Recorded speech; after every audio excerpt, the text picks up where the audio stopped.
Is Byler still possible after Volume 1? Hell yeah, it's so happening and let me explain. So maybe you were like me. You finished Volume 1 feeling zero Byler doubt.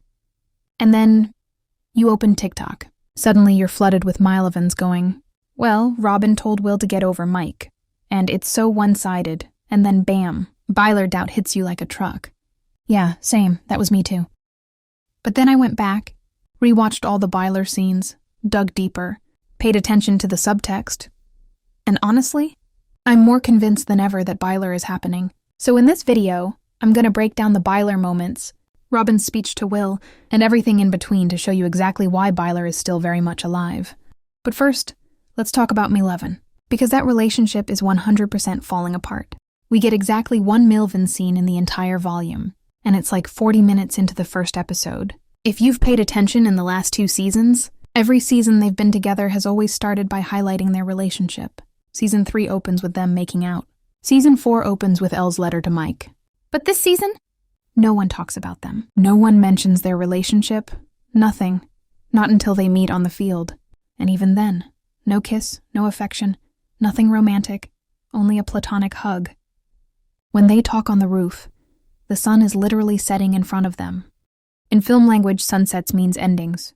Then Lucas calls them lovebirds, and the way they react, they look anything but happy. Another thing I noticed. In Season 4, when Elle was taken, she was all Mike talked about with Will. But now, she's gone the entire volume and Mike mentions her exactly once, and only to state she's in the upside down. No worry and no urgency. To me, that screams that something major has changed. Honestly, it even hints that they might have already broken up during the time skip, to be honest. But I'll come back to that in a second. Either way, something is definitely off in their relationship. But now, let's move on to Will and Robin, the most iconic duo in the whole show in my opinion. Their storyline starts with Will accidentally seeing Robin and Vicky making out. And honestly, this scene is so important for Byler.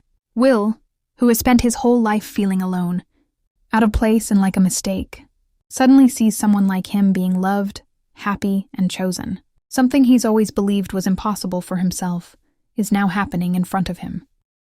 And you can literally see the hope flicker in his eyes. Like, think about it. Why would the writers give Will this moment of hope if he was just going to get rejected in the end? It makes no narrative sense. And yes, obviously part of this is to build Robin and Will's friendship. But their scenes literally confirm that Byler is happening if you pay attention. One of the scenes with Will and Robin is when Will asks Robin how she knew Vicky wanted to date her. And this brings me back to my theory that Mike and Elle have already broken up. Because why would Will even entertain the idea of dating Mike if Milevens were still together? In Season 4, his entire arc was about helping fix Mike and Elle's relationship. That was his main focus. So suddenly wanting Mike for himself while they're still together, that would be completely out of character. Which tells me, Will asking about dating is already hinting that something has changed. Anyway, back to Will and Robin's conversation. Robin starts explaining the signs. A brush of the knee, a bump of the elbow, a shared look. And then, his face after that conversation?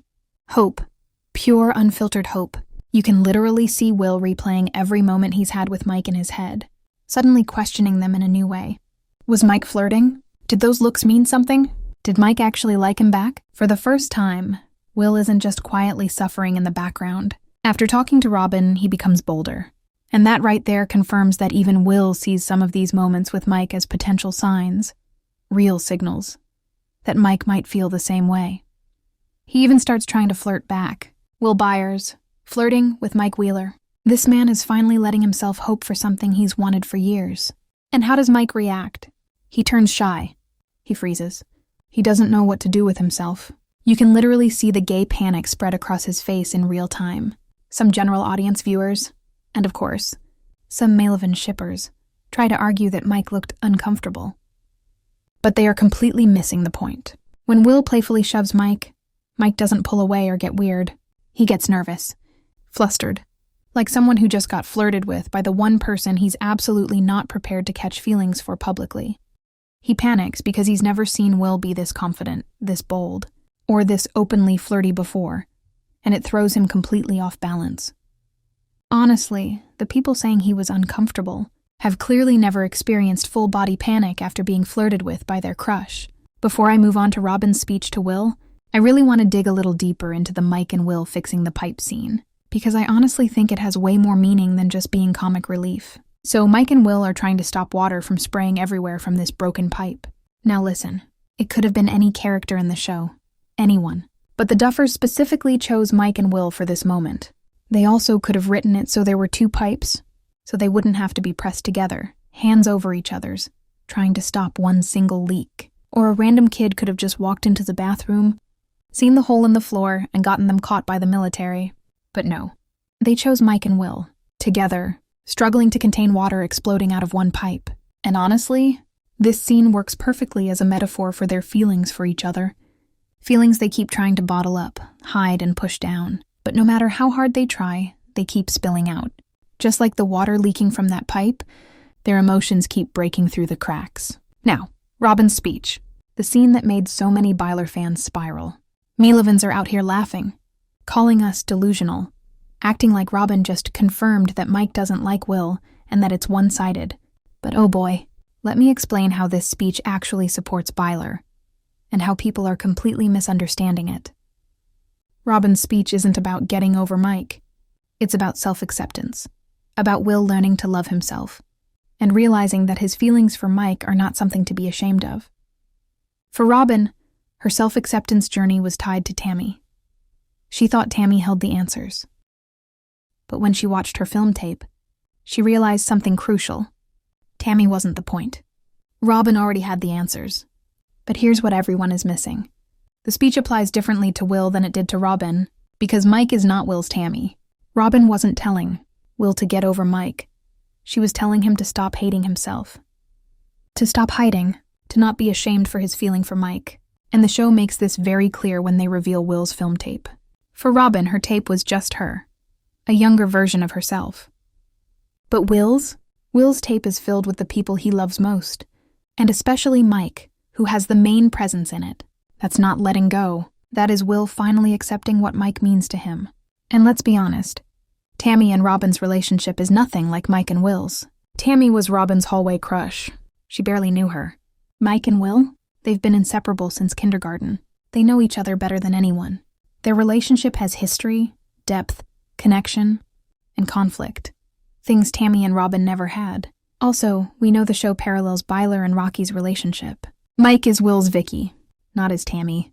And if you're still not convinced, think about how bizarre it would be for a queer character, who doesn't even know the full story of Mike and Will's relationship, to tell Will to just get over Mike, a boy he's loved for every season. And if Robin really meant move on, explain why Will looks so happy afterward. He's not devastated. He's relieved. He's finally accepting his feelings for Mike. I also want to point something out from a filmmaker's perspective. The writers know that Milevens and Byler are two massive ships in the Stranger Things community. They know fans are invested. They know people want answers. And they know the endgame discourse is a huge part of the show's cultural impact. So obviously, they're not going to confirm who the endgame couple is in Volume 1. Because if they did, a huge chunk of the audience would lose interest immediately. They want the tension. They want the debates. They want people to go crazy online, analyzing every frame, every glance, every line. That kind of speculation is what keeps a fandom alive. And that's exactly why Robin's speech is written the way it is. On the surface, if you're not paying attention, it can sound like she's saying Mike isn't the one for Will. But that's intentional, because if Robin just outright told Will to love himself and go for Mike, Byler would become too obvious too early. Same thing with the flirting scene. Mike gets flustered, Will gets bold, but it's subtle. Because the Duffers don't want to give away the twist before it happens. Byler is meant to be a reveal, a turning point, a plot twist. That's why the show keeps both doors open. Milevens' fading tension and Byler's growing spark. They want us to theorize. They want us to analyze every detail. Because that's the heartbeat of the fandom, and the Duffers know exactly what they are doing. So yes, Byler is still very possible, and honestly, more alive than ever. Don't forget to like this video and subscribe, comment your theories, and remember, the lion doesn't concern himself with Byler doubt,